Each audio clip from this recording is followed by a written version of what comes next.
Welcome to the Aria. It's fascinating that over 90% of our viewers connect deeply with our videos, yet choose not to subscribe. Speech Balloon if you've just joined us. Welcome to a place where every story is a journey through hidden truths, unspoken emotions, and endings that leave you breathless. Backhand index pointing right, still watching but haven't subscribed yet? Now's your moment. Hit that subscribe button, because what's coming next will pull you in deeper than you ever expected. Bell, and don't forget to tap the bell, so you'll never miss the next chapter that just might change everything. Right arrow, one click, one emotional journey. Come with us. In a heartbeat, you can help us create even more remarkable content just for you. The air crackled with tension, wrapping around me like a second skin. The pounding of my heart resonated in my ears, a relentless reminder of the choice that awaited me. Let us embark on our journey. It began on a warm evening in Paris, right after the final round of trade negotiations ended. The city was shrouded in a calm quiet, but inside, chaos consumed me. The guest room was small, barely wide enough for a single bed, a rickety chair, and a side table that wobbled if you so much as looked at it wrong. Yet that's where it started. Not with words, not even with glances, but with space. Shared space. Claire had agreed to host Michael, her husband Ethan's old friend from college, for a few nights while he worked on a construction project nearby. She had met him once before, years ago, at their wedding. He was taller now, broader, quieter than she remembered, but his eyes still carried that restless energy, like a man who never fully unpacked, no matter where he stayed. It was Ethan's idea. He barely asked her, just mentioned it between forkfuls of dinner. Mike's crashing with us. Guest room's fine, right? She smiled and nodded. It was always like that. Her consent implied, never invited. On the second night, Claire made tea. Not for anyone in particular. She just needed warmth in her hands. The house had gone quiet. Ethan was snoring faintly upstairs, the sound of a man who never worried if the silence meant something. Michael had stepped out of the shower and found her in the kitchen, barefoot, wearing Ethan's old sweatshirt. She hadn't heard him enter. His presence filled the doorway, not aggressively, just noticeably, like a pause in a sentence. "You always make tea this late?" he asked, voice low, not sleepy but unguarded. She shrugged. "Old habit. Helps me slow down." He stepped in, leaned against the counter. "You seem like someone who doesn't slow down much." She tilted her head. Is that a compliment or an observation? Maybe both. That was the first time she noticed the stillness between them. Not the absence of sound, but something else. A kind of hum just below the surface. Nothing happened. Nothing visible anyway. But Claire's breath felt different when he stood that close. She left the kitchen first, tea in hand, pretending her pulse was steady. He didn't follow. But the air felt changed. The third night was colder. Rain tapped softly at the windows like a visitor who didn't want to come in. Ethan had fallen asleep on the couch, half covered by a throw blanket. Claire wandered down the hallway, intending to pick up the book she'd left in the laundry room. That was her excuse. The truth was hazier. Michael's door was cracked open. A faint light spilled out, golden and soft. She paused. He looked up from the edge of the bed, shirtless but wrapped in the old green quilt. There was no invitation in his expression, only curiosity. But that was enough. Claire stepped inside. They didn't touch. Not really. But they didn't need to. She sat on the chair in the corner, hands in her lap, looking at the floor, then at him, then away again. Words began to fill the space. "I thought I knew how lonely I was," she whispered. But I didn't. Michael's voice came slowly. You talk like someone waiting for permission. She blinked. Maybe I am. To leave? Or to want something different? She didn't answer. Because she didn't know. Or maybe she knew too well. That night, something passed between them. Nothing concrete, but something unmistakable. A current. A flame that stayed under glass. Neither of them reached for it. But both knew it was there. The next morning, Claire was careful. She made eggs, poured coffee, kissed Ethan's cheek. But the kitchen felt too quiet again. Like the walls knew. Michael entered last, offering a polite good morning.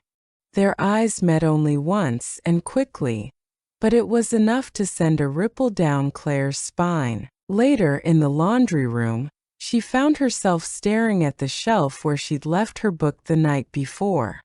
She hadn't even picked it up. What had she been looking for? She couldn't say, but she knew this. The house no longer felt like a house. Felt like a stage. And every room was a scene she didn't know how to exit. She leaned against the dryer, her hands trembling, her throat dry. Something had begun. Quietly. Without touch.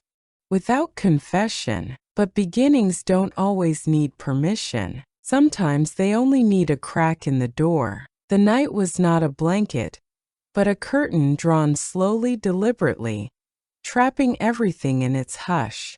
And when I finally returned upstairs, the weight of my heart followed me like a second shadow. My husband was asleep on the couch, one leg bent awkwardly, a glass of untouched water beside him.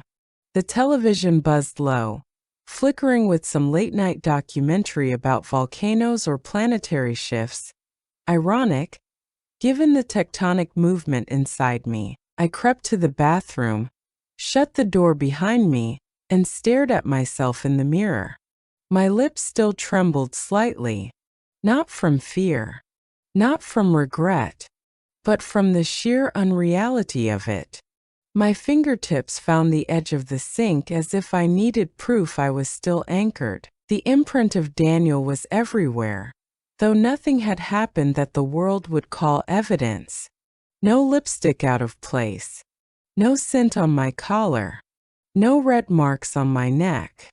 And yet I felt undone, folded open in ways that could not be hidden beneath a robe. That night I barely slept. The sheets clung to my skin, and when my husband stirred beside me, I turned away from him as though the air itself would betray me. The next day Daniel didn't come over, nor the day after. I told myself that was a relief, that it was the right thing, that a boundary had been crossed but not shattered, that we both had come to our senses. But then Friday came, and with it the sound of his car. The unmistakable sound of those slow, weighted footsteps that always stopped at the base of the porch before he knocked twice, no more. This time I didn't run to open the door. I waited. I waited until the silence between the knocks settled into my bones like a second heartbeat. When I finally opened it, he stood there with 2 coffees. No words. Just a crooked smile that asked a question and an apology all at once. I stepped aside. He entered like he always did, familiar but not presumptuous. He handed me the coffee like a peace offering. I accepted it like a secret. We sat in the kitchen. The light was soft, butter-colored, washing everything in calmness. For a few minutes we said nothing. He traced the rim of his cup with his thumb. I watched the steam rise like a spell breaking. I shouldn't have, I started. You didn't, he cut in. Neither of us did. That sentence hung in the air like a verdict. Neither of us did. Not really. But both of us knew better. And still we nodded like cowards. Later that afternoon the air thickened. A storm rolled in. Not dramatic, just low gray clouds and the promise of rain that never quite arrived. Daniel helped me lift a few boxes into the attic. It was hot up there, the kind of dry heat that clings to your skin. As he passed me one of the smaller boxes, our fingers touched just barely. A brush. A hum. I dropped the box. It landed with a soft thud. Nothing broke, but something inside me cracked just slightly. "Sorry," I whispered. He crouched to pick it up. But before he rose, he looked up at me, not with apology or mischief, but with a kind of quiet awe, like he was looking at a painting he'd forgotten he loved. We didn't speak after that, but as we descended the narrow stairs, the space between us was no longer air. It was tension clothed in silence. That evening, my husband had a company dinner. He left in a rush. Thai askew breath mint barely dissolved on his tongue. He kissed my forehead and left without asking what I would be doing with my night. As soon as the door shut, I turned off the front lights and lit the candles in the den. Not for atmosphere. Not for anyone. Just because I needed warmth that didn't come from people. Daniel texted, "Did you need help with the basement light again?" Poor excuse. A see-through veil. "Come if you want," I replied. A door not quite open, but certainly not closed. When he arrived, he didn't knock. He just entered quietly, like rain slipping through a crack in the roof. I was in the basement. The old stereo hummed softly, playing something slow and melancholic. Jazz maybe. Or soul. I can't remember now.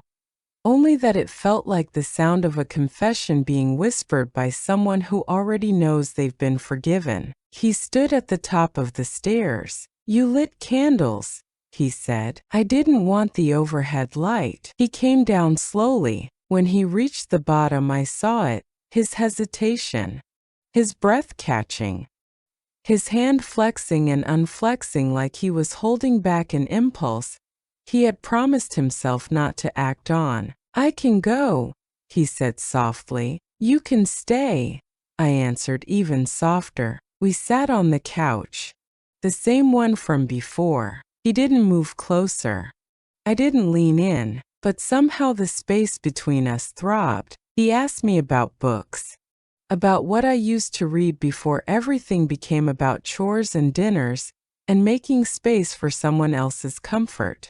I told him I used to write poetry in college. He smiled. "That makes sense. You feel like a poem." I turned to him then.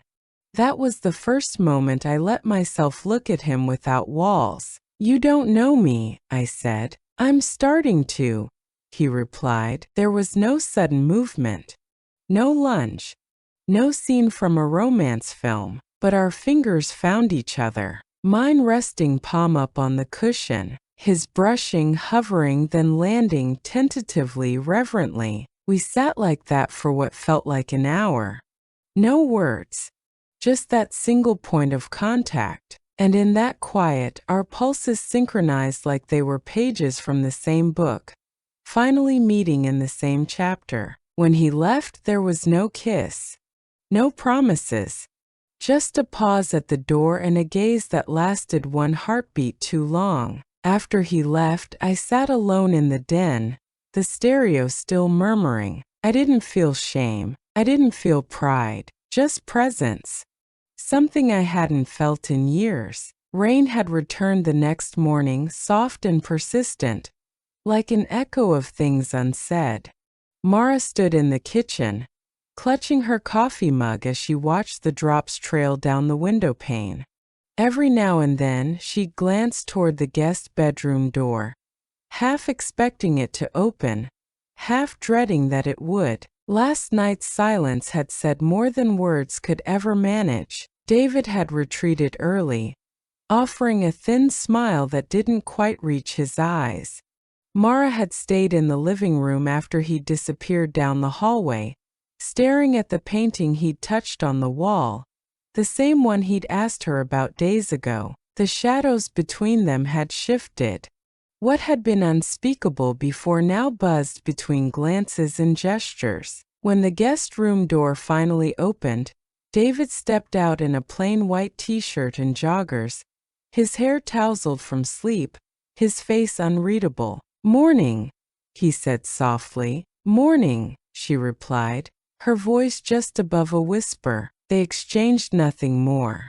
But the weight of yesterday, the brush of skin, the way their breath had overlapped, was woven into every second. Later that afternoon, Claire called to say she'd be arriving home early the next day. Mara didn't mention it to David right away. Somehow, it felt like acknowledging an expiration date neither of them wanted to read aloud. Instead, they spent the day moving quietly around each other. He helped her trim the jasmine bush outside. She stood beside him at the sink while he rinsed dishes. Their fingers almost touched when she passed him a bowl, and though neither pulled away, they didn't linger. It was in the small things that the truth crept in. That evening, the rain paused, leaving a fresh scent on the earth.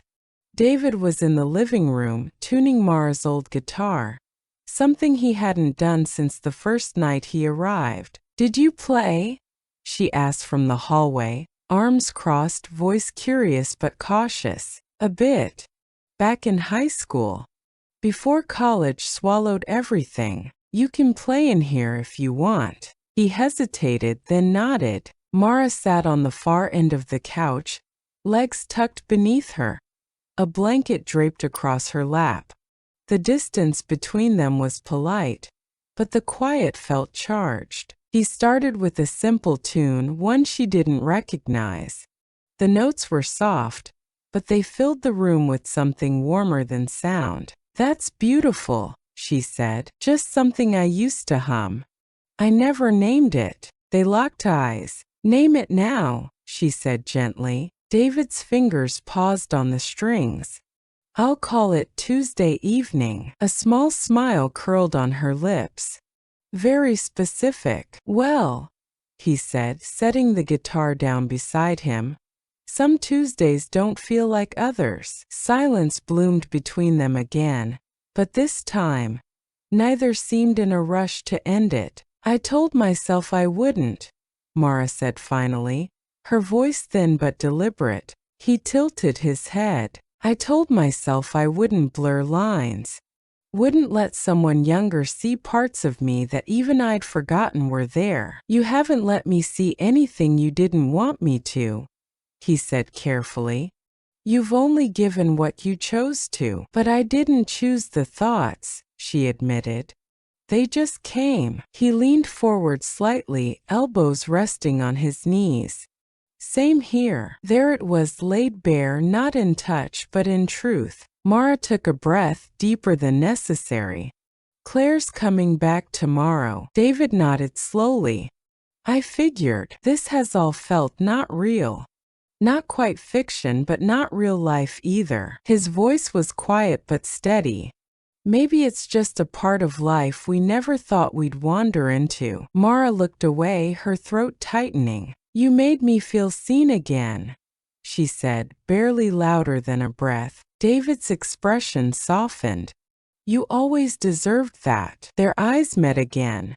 Long, searching. "Safe." She stood then slowly and walked to the bookshelf. Her fingers brushed the spines, pausing on an old poetry collection. She pulled it down, flipped through pages worn from time. "I used to read Neruda," she said, "when I wanted to feel close to something invisible." "Read me something," he said. She hesitated, then began. "I want to do with you what spring does with the cherry trees." David's eyes didn't move from her. Neither spoke. She closed the book gently and set it down. Then, without words, she walked toward the hallway. Halfway there, she paused and turned slightly. He was already standing, and he followed. The morning after was eerily silent. No sunlight filtered through the clouds outside. Just a soft, diffused gray that hung over the house like a question no one dared to ask. Nora sat at the kitchen table, cradling a cup of untouched coffee, her eyes fixed on a tiny crack in the tile floor. The noise of the world had dulled around her. The refrigerator hummed. A distant lawnmower started and stopped. But inside her chest, There was only the echo of the night before, a soundless quake that still hadn't settled. Evan hadn't come down yet. Or maybe he had and she missed it. The timeline was blurring. She wasn't sure if she wanted to see him again so soon, if she could look at him without unraveling. She had promised herself she wouldn't go back there, not to that corner of herself.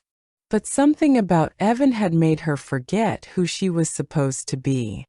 Not as a wife, not as a mother, but as a woman, one who used to live in color, not grayscale. He had touched a part of her spirit she thought had long since withered. Last night hadn't been a mistake, not in the moment. It had been deliberate. But now it hung between them like an invisible thread, trembling, delicate, dangerous. The back door creaked open. She didn't turn around. Evan stepped inside quietly, his footfalls cautious. "Morning," he said, his voice low and careful, like someone stepping over glass. She nodded once, her gaze still fixed on the floor. "I didn't want to leave without at least saying that I'm sorry if I crossed a line," he added. "I didn't mean to complicate things for you." Nora's throat tightened. She wanted to say 1,000 things. That he hadn't crossed a line. He had met her on the one she was already standing on. That he hadn't complicated things. He had only revealed how complicated they already were. But instead she simply said, "You didn't force anything, Evan. We were both there." He sat across from her, resting his hands on the table but not reaching for hers. His eyes were tired, rimmed with something like remorse or restraint. "I should go," he said after a pause. "I was only supposed to stay the weekend." She finally looked at him. Really looked. His jaw was tight but not angry. His lips parted like he wanted to say more, but knew he shouldn't. "You still can," she said. "Stay, I mean." Evan blinked. "Are you sure?" Nora gave a slow nod. "This house this weekend, it's been quiet in a way I needed. You don't have to disappear." "Not yet." The tension in his shoulders softened, but only slightly. "Okay," he said. "But just tell me where your boundaries are now. I'll respect them." That word, boundaries, hit her with a quiet sting. It sounded like a wall, like something being sealed off. But maybe that's what was needed. "I don't know where the lines are anymore," she confessed. "But I know we can't do that again. Not right now. Not under this roof." Evan looked down at the table. "I understand." They sat in silence for a moment that felt like hours. She changed the subject, asked about his work, his plans, his latest book. It was easier than addressing the shifting weight between them. He followed her lead, answering gently, even managing a small laugh once. But even the laughter felt wrapped in gauze, muffled by what they weren't saying. Later that day, they took a walk through the nearby forest trail. The trees were still dripping from a morning drizzle, the path soft beneath their feet. They didn't talk much, but there was a peace in the stillness, the kind that settles after a storm, when the world hasn't quite dried but the worst has passed. At one point, Evan reached for a branch above her, holding it so she could pass beneath without ducking. Their eyes met again, brief, loaded, but he said nothing. Neither did she. That night, he slept in the guest room again. The door stayed closed, but Nora didn't sleep. She lay in her bed, staring at the ceiling, wondering what would have happened if they had met in another time, another version of their lives. If their connection hadn't been born in shadows and secrets. She turned over, clutching the pillow to her chest. It wasn't that she regretted what had happened. She regretted that it couldn't go any further. And more than anything, she feared what it would cost her if it ever did. "I didn't expect the goodbye to feel like this, like a soft door closing somewhere deep inside me." Neither of us said the word.